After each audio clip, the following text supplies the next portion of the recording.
Assalamu alaikum wa rahmatullah. Fermez un instant les yeux. Écoute le silence. Tout autour de toi, le monde dort profondément. Les rues sont désertes, les voix se sont tues, et même le vent semble s'être apaisé.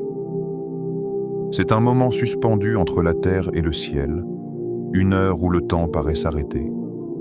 La lune veille encore, les étoiles scintillent timidement, et ton âme ressent quelque chose de différent. Un apaisement qu'aucun mot ne peut vraiment décrire. Dans cette obscurité paisible, il y a une lumière que seul le cœur perçoit. C'est une lumière invisible, douce, qui ne vient ni du soleil ni des lampes, mais du ciel lui-même. C'est à ce moment que tout commence. Le dernier tiers de la nuit. Un moment que beaucoup laissent passer, mais que les cœurs éveillés recherchent avec passion. Car c'est dans ce silence sacré qu'Allah t'appelle, toi, son serviteur, toi, son adorateur, toi, l'âme fatiguée, inquiète, parfois égarée, mais jamais oubliée. Il t'appelle, personnellement, pas à travers un ange, pas par la voix d'un homme, mais par un appel spirituel, silencieux, que ton cœur seul peut entendre. Un appel à la paix, un appel au retour, un appel d'amour. Imagine, à l'heure où les gens dorment, Allah t'attend. Le roi des cieux et de la terre, le maître de tout ce qui vit et respire, descend d'une manière digne de sa majesté, et il dit « Qui m'invoque afin que je lui réponde ? Qui me demande afin que je lui donne ? Qui implore mon pardon afin que je lui pardonne ?» Ces paroles ne sont pas un récit ancien. Elles sont une réalité, chaque nuit, dans le dernier tiers, avant le Fajr. Et si, cette nuit, c'était à toi qu'il parlait? Si ce moment-là était ton rendez-vous secret avec ton Seigneur, ferme les yeux et imagine cette scène. La terre endormie, le ciel ouvert, et la miséricorde d'Allah qui descend, recouvrant les cœurs sincères comme une pluie de lumière. Ce n'est pas une heure ordinaire, c'est l'heure des cœurs éveillés, celle où les âmes trouvent refuge, où les larmes deviennent des prières, et où les prières deviennent des miracles. Et avant que l'on aille plus loin, si ton cœur ressent déjà cette paix, si tu sens que ce moment te parle, alors fais une pause, juste une seconde. Mets un Subhanallah en commentaire. Ce simple mot sera peut-être ton premier dhikr de cette nuit. Abonne-toi à cette chaîne pour ne manquer aucun rappel qui nourrit ton âme. Chaque abonnement, chaque partage, c'est une lumière de plus qui se répand autour de nous. Et surtout, reste bien jusqu'à la fin de cette vidéo car une petite surprise t'attend. Quelque chose qui, bi-idnillah, renforcera ta foi et t'aidera à goûter à la douceur de ce moment béni. Maintenant, respire profondément. Laisse le silence de la nuit t'envelopper. Tu n'as pas besoin de te presser, ni de comprendre tout d'un coup. Ce que tu vas entendre dans cette vidéo, ce n'est pas une leçon, ni une simple histoire. C'est une invitation, une porte ouverte entre toi et ton Créateur. Un rappel que même quand tout dort, Allah ne t'oublie pas. À travers ce voyage spirituel, tu vas découvrir pourquoi cette heure avant le Fajr est considérée comme le moment le plus précieux de la nuit, comment elle peut transformer ton cœur, et pourquoi ceux qui s'y réfugient trouvent dans leur vie une paix que rien ne peut remplacer. Alors, reste attentif, ouvre ton cœur, et laisse ton âme voyager vers celui qui t'attend chaque nuit, dans le silence avant l'aube. Bismillah. Commençons. Une heure bénie, le silence avant l'aube. Imagine une scène. Le monde entier dort, plongé dans l'obscurité et l'oubli. Les lumières des maisons se sont éteintes, les voix se sont tues. Dehors, pas un bruit, pas un souffle. Le monde s'endort, mais le ciel, lui, s'éveille. Les anges se préparent à un moment que peu d'humains connaissent vraiment. Le dernier tiers de la nuit approche, cette heure où le monde matériel s'efface pour laisser place à quelque chose de plus grand, de plus vrai. Et c'est à cette heure, dans un silence absolu, qu'une parole résonne dans les cieux. Qui m'invoque afin que je lui réponde? Qui me demande afin que je lui donne? Qui implore mon pardon afin que je lui pardonne? Le prophète nous a rapporté ce hadith, et chaque nuit, il se réalise. Ce n'est pas une métaphore, ce n'est pas un symbole, c'est une réalité spirituelle. Allah descend au ciel le plus bas, d'une manière digne de sa majesté, et il t'appelle, toi. Pas ton voisin, pas ton imam, pas seulement les pieux ou les savants, mais toi, avec ton cœur fatigué, ton passé imparfait, tes regrets et tes espoirs. Tu n'as pas besoin d'être parfait pour être invité. Tu n'as même pas besoin de mots éloquents ou de prières longues. Tu n'as qu'à être sincère. Ce moment n'est pas un devoir, c'est une miséricorde. C'est un rendez-vous qu'Allah fixe avec ses serviteurs, chaque nuit avant le Fajr. Un rendez-vous d'amour où il ouvre les portes du ciel et dit « Viens, parle-moi ». Et si, à ce moment précis, ton nom était prononcé dans ce dialogue céleste? Et si, dans le silence du monde, Allah t'attendait juste pour entendre ta voix, même tremblante, même pleine de larmes? Cette idée seule suffit à bouleverser le cœur. Car souvent, dans la journée, nous parlons à tout le monde, sauf à lui. Nous cherchons du réconfort auprès des gens, des écrans, des distractions, alors que celui qui détient la paix nous appelle chaque nuit. Tu vois, il y a quelque chose de particulier dans le dernier tiers de la nuit. Ce n'est pas seulement une heure bénie, c'est une porte, ouverte sur le monde invisible.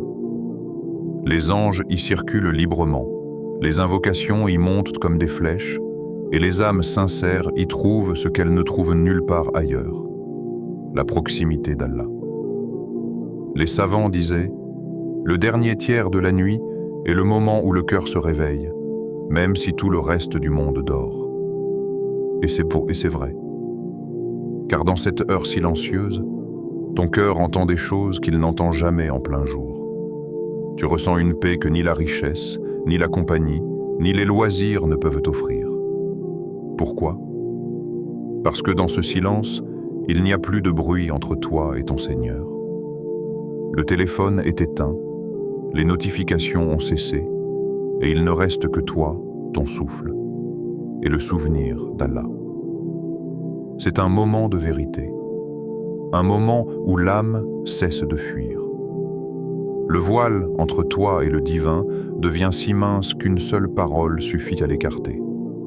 Dis « Ya Allah » et le monde entier s'efface. Aucune formule magique, aucune récitation compliquée. Juste une parole qui vient du cœur, une parole chargée d'amour, de besoin ou même de douleur.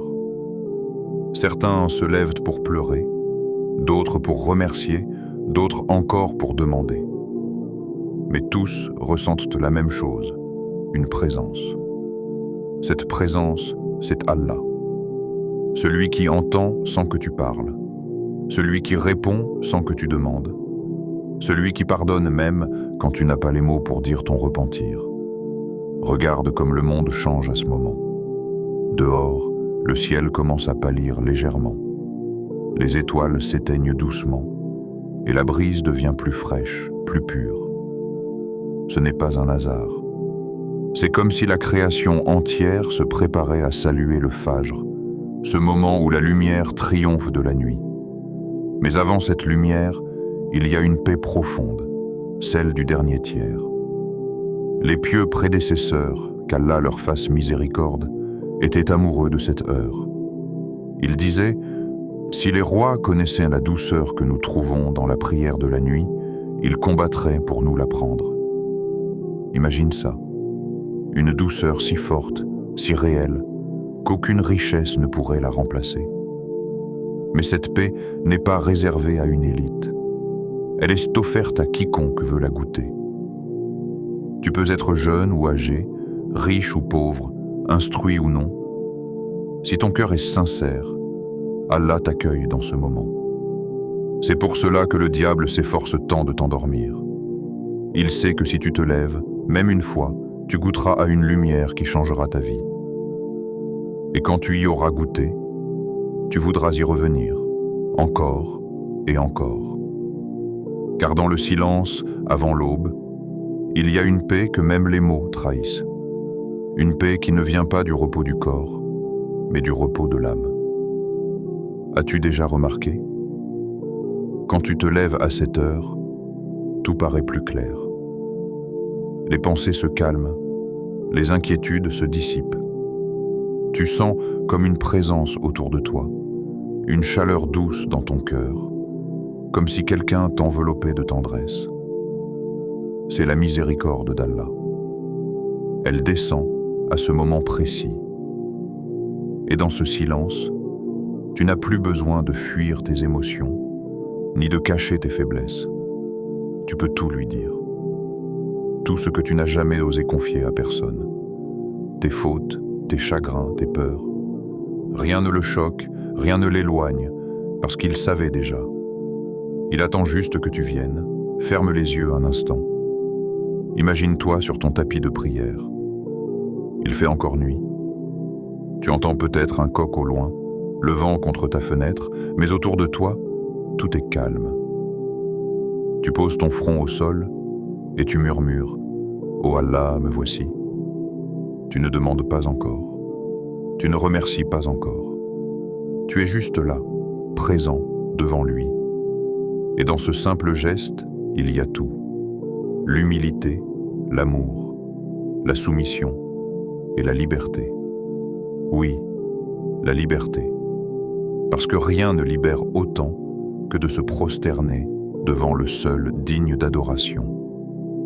Dans cette posture, ton âme retrouve sa place naturelle, celle d'un serviteur devant son Seigneur, celle d'une goutte devant l'océan, celle d'un cœur devant la source de tout amour. Et tu comprends enfin ce que signifient ces paroles du prophète.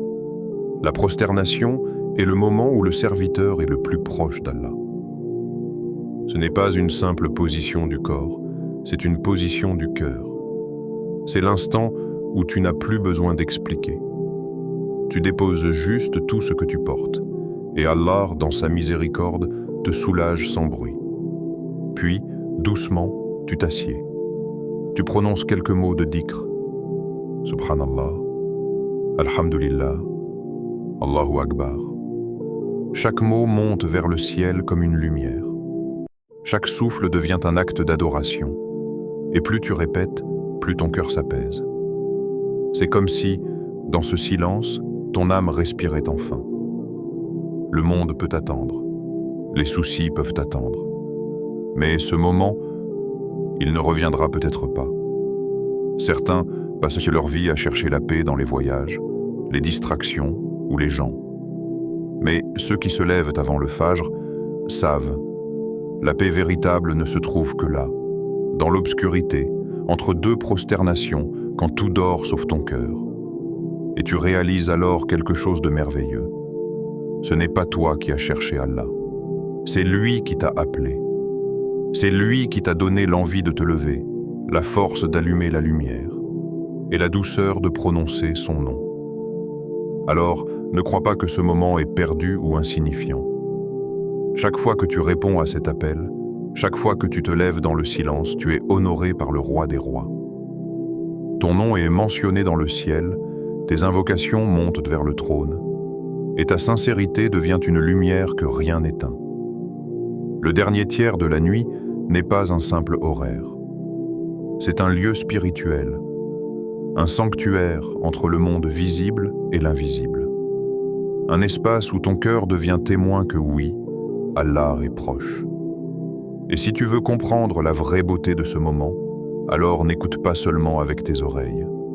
Écoute avec ton âme, car cette heure est un secret entre Allah et ses serviteurs sincères. Certains y trouvent le pardon, d'autres la guérison, d'autres la guidance. Mais tous, sans exception, y trouvent ce qu'ils cherchaient depuis toujours. La paix que seul le souvenir d'Allah peut offrir. Voilà ce qu'est une heure bénie, une invitation céleste, un murmure du divin au cœur du serviteur. Un moment où, dans le silence avant l'aube, le monde s'efface, et seul reste l'amour d'Allah. L'intention, la clé de la sincérité. Ne crois pas qu'il faille être parfait pour se lever à cette heure. Ne crois pas que seuls les pieux, les savants ou les saints ont accès à ce moment béni. Allah regarde ton intention avant ton action. Le prophète a dit « Les actions ne valent que par leurs intentions, et chacun sera récompensé selon son intention. » Ce hadith est plus qu'une règle. C'est un secret de l'âme. Il nous rappelle que la valeur d'un acte ne se mesure pas à sa taille, mais à la lumière qui l'habite. Parfois, un seul battement de cœur dirigé vers Allah vaut plus qu'une nuit entière d'adoration mécanique. Tu peux être fatigué, faible, submergé par la vie, mais si ton intention est sincère, tu es déjà en chemin vers lui. Pose ton réveil, même si tu sais que ton corps aura du mal à se lever. Et dis simplement « Oh Allah, je veux me lever pour toi.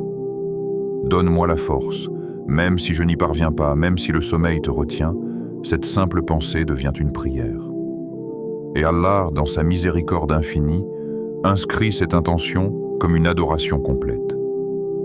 Les pieux prédécesseurs d'Iséan nous avons appris à corriger nos intentions plus que nos actions.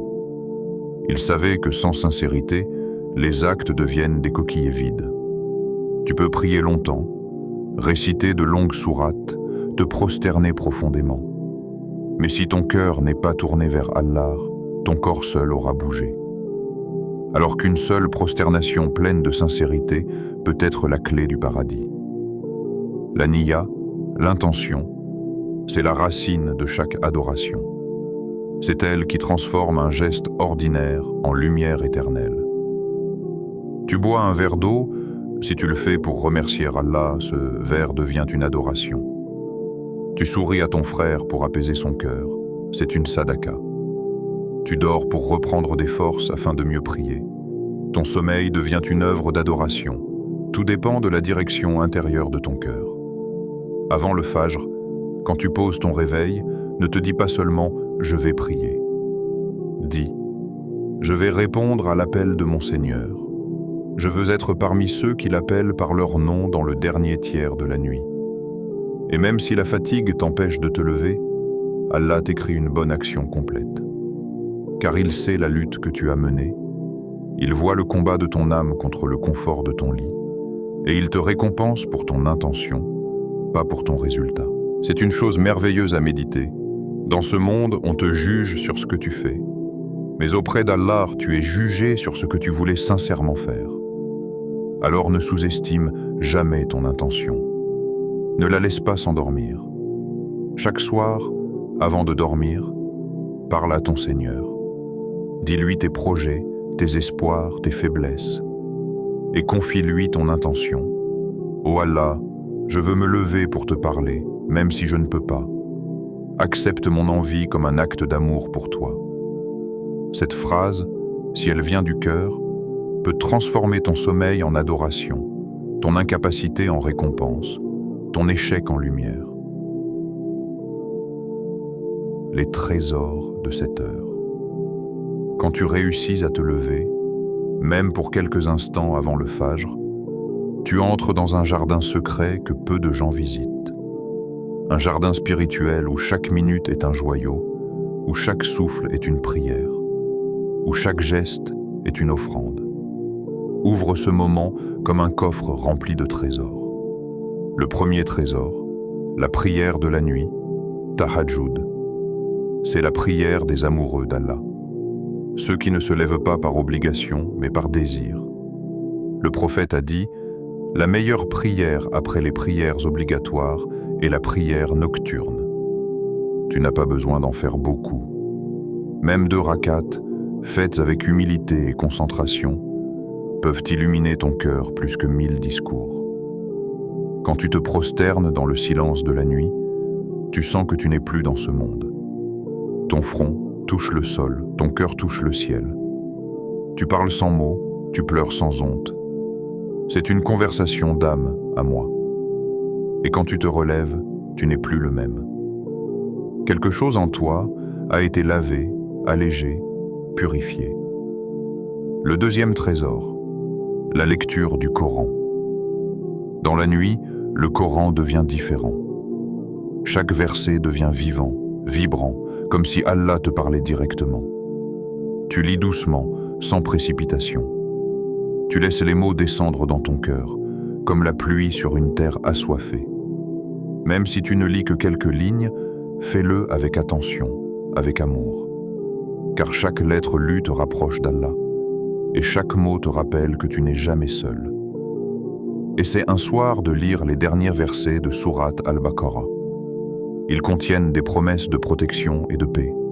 Ou encore Sourate Al-Ikhlas, Al-Falaq et An-Nas, qui purifient le cœur et éloignent les ténèbres. Lis, non pas pour cocher une tâche, mais pour nourrir ton âme. Le troisième trésor, les invocations, doua. C'est le moment où ton cœur devient une porte vers le ciel. Tu peux tout dire, tout demander. Pas besoin de belles phrases, ni d'un langage parfait. Allah comprend même tes silences. Commence par le louer. Alhamdulillah pour tout ce que tu m'as donné. Puis envoie des prières sur le prophète. Et ensuite, demande. Demande tout. Demande pour toi, pour ta famille, pour ceux que tu aimes et même pour ceux qui t'ont blessé. Car chaque dua sincère monte vers le ciel et aucune n'est rejetée. Certaines trouvent leur réponse immédiatement. D'autres deviennent une protection invisible. Et d'autres encore t'attendent dans l'au-delà, transformées en récompenses inimaginables. Et quand tu pries pour ton frère, les anges prient pour toi en retour. Quelle générosité divine! À chaque fois que tu invoques le bien pour autrui, tu reçois ce même bien multiplié. Le quatrième trésor, le dhikr. Quand tu es trop fatigué pour prier ou lire, alors laisse ta langue se souvenir. Dis calmement, Subhanallah, Alhamdulillah, La ilaha illallah, Allahu Akbar. Ces mots sont simples, mais ils pèsent plus lourd que des montagnes sur la balance des bonnes actions. Chaque fois que tu les dis, ton cœur s'éclaire. Le monde autour de toi semble plus doux. Le passé s'allège, l'avenir s'apaise. Et surtout, tu ressens cette proximité. Tu sais qu'Allah t'entend. Dans ces instants, le dhikr devient comme une respiration de l'âme. Tu inspires la paix, tu expires la peur. Tu inspires la lumière, tu expires les soucis. Et plus tu avances dans cette pratique, plus tu découvres que le silence de la nuit n'est pas vide. Il est plein de la présence d'Allah. La baraka du matin. Puis, doucement, l'horizon commence à s'éclairer. Le ciel passe du noir profond au bleu argenté. Les oiseaux se réveillent et le monde retrouve ses couleurs. Mais toi, tu n'es plus le même. Tu as goûté à un secret que peu connaissent. Et quand le fajr arrive, tu sens déjà la bénédiction couler dans ta journée. Le prophète a dit « Ô Allah, bénis ma communauté dans ces matinées ». Cette bénédiction, cette baraka, c'est une énergie invisible que seul celui qui prie tôt comprend. Elle ne se voit pas, mais elle se ressent. C'est cette paix intérieure qui t'accompagne, cette lucidité dans tes décisions, cette légèreté dans ton cœur, même quand la journée est difficile. La baraka du matin, c'est ce qui transforme peu en beaucoup. C'est ce qui fait qu'une heure de travail avant le lever du soleil vaut plus que toute une journée dans la distraction. Regarde les gens qui se lèvent tôt pour Allah. Ils ont une clarté dans le regard, une lumière dans leurs mots, une paix que rien ne leur enlève. Parce qu'ils ont commencé leur journée avec le souvenir d'Allah. Et Allah a promis « Invoquez-moi, je vous invoquerai ». Alors, profite de cette heure bénie pour structurer ta journée. Commence par la prière, Puis prends quelques minutes pour lire un verset, faire un dhikr, ou juste regarder le ciel et dire « Alhamdulillah pour ce nouveau jour ». Ensuite, note 3 choses que tu veux accomplir. Pas pour la productivité, mais pour la conscience. 3 actions qui te rapprocheront d'Allah aujourd'hui. Un acte de bienveillance, une parole de vérité, un effort pour ton âme. Quand tu avances avec cette intention, ta journée devient un prolongement de ta prière. Tu n'as pas quitté le moment sacré du Fajr. Tu l'as simplement emporté avec toi. Et tu verras, à la fin de la journée, que tout ce que tu as fait aura une saveur différente.